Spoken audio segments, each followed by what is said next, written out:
पुण्यामध्ये फुल मार्केट परिसरामध्ये झाड कोसळलं। पावसामुळे झाड कोसळल्याची माहिती मिळते। मुंबईमध्ये झाड कोसळण्याचं सत्र अजूनही अखंडित सुरू आहे। पालिकेचं पथक आता घटनास्थळी दाखल झालेलं आहे। दादर परिसरामध्ये खरं तर गर्दीची वेळ असते आणि त्यामुळे वाहतूक खोळंबल्याचं सकाळी पाहायला मिळालं। आता पालिकेचं पथक दाखल झालेलं आहे आणि हे फुल मार्केट परिसरातलं झाड उन्मळून पडलेलं बाजूला काढायचं काम सुरू झालेलं आहे।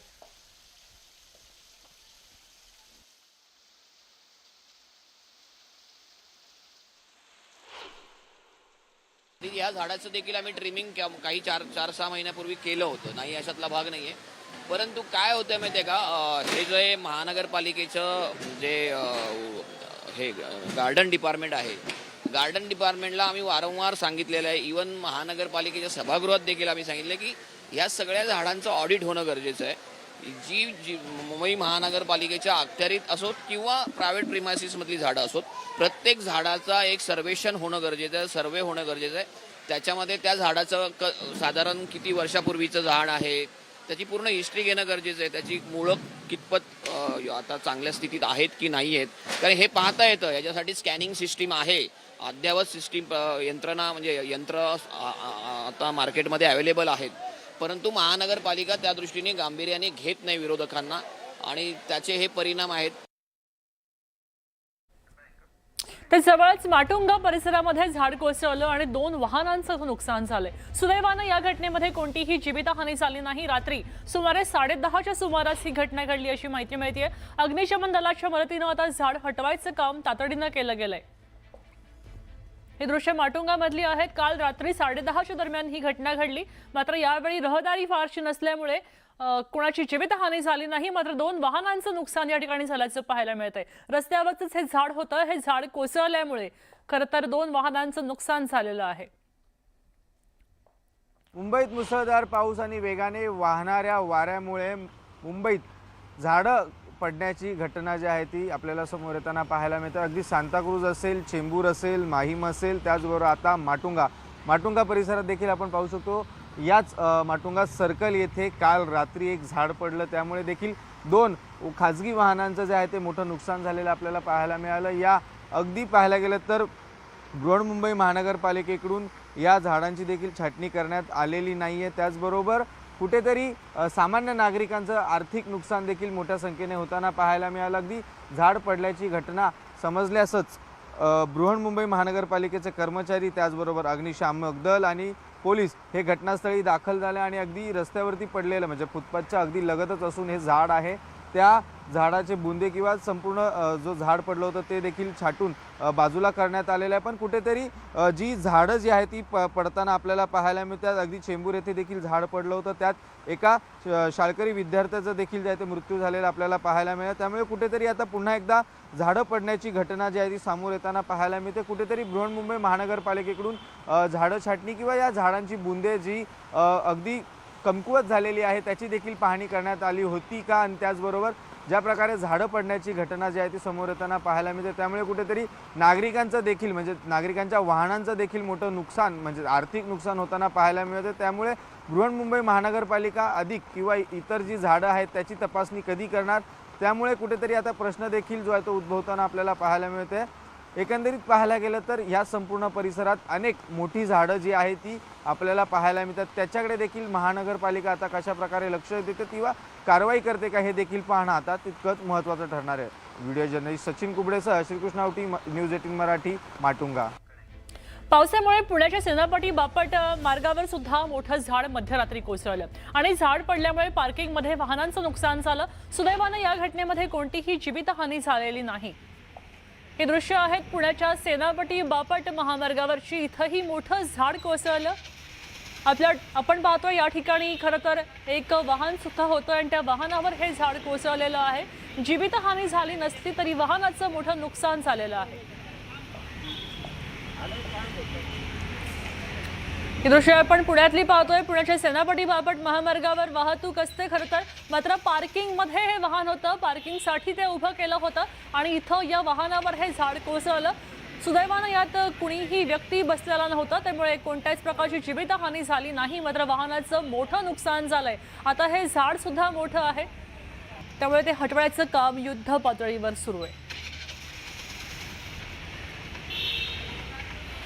चिपळूणमध्ये जोरदार वाऱ्याचा तडाखा बसलेला आहे। पंचायत समितीवर आता झाड कोसळलं आणि त्यामुळे 4 ते 5 वाहनांचं नुकसान झालंय। मुसळधार पावसामध्ये रहदारी नव्हती, त्यामुळे सुदैवानं कोणतीही जीवितहानी झाली नव्हती असं कळतंय। हे झाड हटवण्यासाठी आता प्रशासनाकडनं गंभीर प्रयत्न सुरू केलेले आहेत। चिपळूणमधले हे दृश्य पाहतोय। चिपळूणमध्ये पाऊस कायम आहे आणि घाटाच्या एरियामध्ये खरं तर हे झाड पसरलेलं आहे। इथं स्थानिकांनीच स्वतः पुढाकार घेत आता हे झाड हटवायला सुरुवात केली आहे।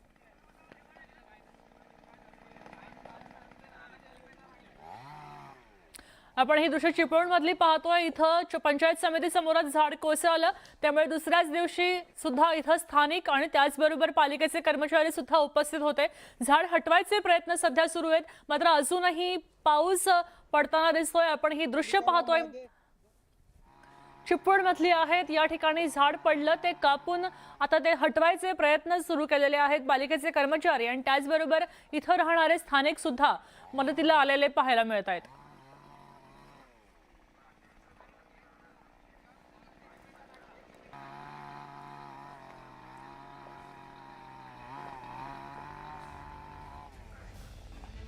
आता आपण थेट जातोय खरं तर अंधेरीमध्ये। अंधेरी सबवे पूर्णपणे भरलेला आहे, ओव्हरफ्लो झालेला आहे आणि या ठिकाणी आपण पाहतोय की वाहतूक कोंडी झालेली आहे, त्यामुळे एकच गोखले मार्ग उरतो, तिथून सध्या वाहतूक सुरू आहे। अंधेरी सबवेमध्ये पूर्णपणे पाणी भरलेलं आहे, त्यामुळे अंधेरीमध्ये वाहतूक धीम्या गतीने चाललेली आहे। आपण पाहतोय की अंधेरीमध्ये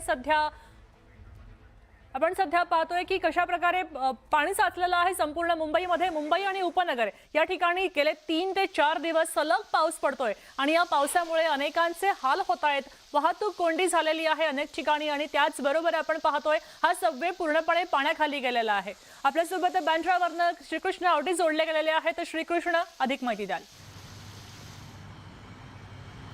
अगदी मी सध्या उपस्थित आहे वांद्रे येथील SV रोड येथे। अगदी गेल्या 3 दिवसांपासून मुंबईत जायचं मुसळधार पाऊस पडताना आपल्याला पाहायला मिळते। अगदी आजच जे आहे हवामान खात्याकडून रेड अलर्ट जो आहे तो जारी करण्यात आलेला आणि पुढचे काही तास देखील जे आहे ते अलर्ट सांगण्यात आलेला आहे। अगदी मुसळधार पाऊस पडणार असल्याचं देखील सांगितलं जातं। विशेष म्हणजे अगदी सकाळी देखील सायन, त्याचबरोबर गांधी मार्केट असेल, किंग सर्कल असेल, अशा अनेक ठिकाणी पाऊस जो आहे तो आपला पाणी भरलेलं पाहायला मिळालं आणि अगदी याच SV रोडवरती आपण पाहू शकतो संपूर्ण तलावाचं स्वरूप जे आहे ते SV रोडवरती आलेलं पाहायला मिळतं। अगदी वाहनं जे आहे ते या संपूर्ण पाण्यातून आपली वाट काढताना किंवा मार्ग काढताना आपल्याला पाहायला मिळतं। विशेष म्हणजे अगदी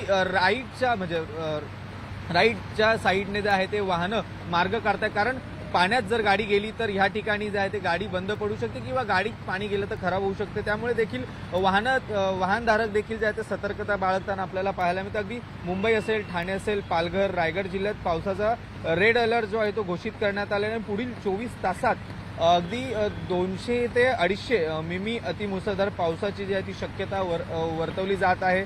दादर, अंधेरी शहर आणि उपनगरात पावसाचा देखील जोर वाढला आहे। सकल भागात देखील आता पाणी साचायला सुरुवात झालेली आहे। एकंदरीत पाहायला गेलं तर अगदी सगळीकडेच आपल्याला मुंबईची पुन्हा एकदा तुंबई होताना पाहायला मिळते। अगदी पंपिंग सेक्शन जरी सुरू असले तरी ह्याच SV रोड येथे देखील जाते पंपिंग महानगरपालिकेकडून पंपिंग सेक्शन म्हणजे पाण्याचा निचरा करण्यासाठी जी पंपिंग सेक्शन जे आहे ते सुरू करण्यात आलेलं आहे। तरी पावसाचा जोर जो आहे तो कायम असल्या कारणामुळे पाण्याचा निचरा होण्यास जे आहे ते कमी होताना पाहायला मिळतोय।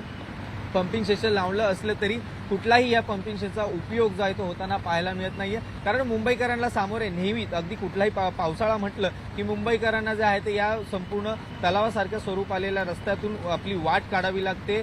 तो हे दरवर्षीप्रमाणे जायत एक जणू काय एक पावसाचं समीकरण, तलाव, पाऊस आणि असं समीकरणच जणू काय बनलं गेलेलं आहे। अगदी ह्याच रोडवरती देखील कॉन्क्रिटीकरणाचं काम देखील करण्यात आलेलं आहे। अगदी सिमेंटचा रस्ता आपल्याला पाहायला मिळतो। विशेष म्हणजे अगदी पुन्हा एकदा मी सांगू शकतो की मुंबईत अनेक झाडं जे आहे ती उन्मळून पडल्याची घटना जी आहे ते समोर येताना पाहायला मिळते। त्याच अनुषंगाने आपण पाहू शकतो ह्याच ठिकाणी रस्त्याचं कॉन्क्रिटीकरण देखील करण्यात आलेलं आणि ह्याच झाडाचा देखील जो आपण चहूबाजूने एक आखला जातो तो देखील आपल्याला तुटलेला पाहायला मिळतो। कुठेतरी पुन्हा एकदा झाडाचा प्रश्न जो आहे तो ऐरणीवरती आला आपल्याला पाहायला मिळतो। अगदी झाडाचा खालचे मुळं देखील जे आहे ते आपल्याला माती जी असते, मूळ धरून ठेवण्यासाठी जी माती टाकली जाते ती देखील कुठेतरी खचलेली पाहायला मिळते आणि ही जे झाड आहे हे महत्त्वपूर्ण, म्हणजे ही झाड आपण पाहायला गेलं तर मेट्रोचा जो वरून मेट्रो देखील याच मार्गावरून मेट्रो देखील जाते, त्या मार्गावरती झाड लगत अगदी मेट्रोचा ब्रिज आहे त्या ब्रिजला लगतच हे झाड असणार आहे. त्यामुळे कुठेतरी ज्या प्रकारे पाणी साचतंय एकंदरीत पाहायला गेलं तर नक्कीच. या मार्गावरून आता पुन्हा एकदा नागरिक ती वाट काढताना आपल्याला पाहायला मिळतं. त्यामुळे पंपिंग सेक्शन देखील आपल्याला पंपिंग सेक्शन जरी बरोबर सुरू आहे. केलं असलं तरी पाण्याचा काही निचरा होताना पाहायला मिळत नाहीये. नक्कीच धन्यवाद सविस्तर माहितीसाठी श्रीकृष्ण. आपण पाहतोय मुंबईमध्ये गेले 3 ते 4 दिवस सतत पाऊस कोसळतोय आणि त्यामुळे मुंबईकरांची आता तुंबई झाल्याचं पाहायला मिळतं.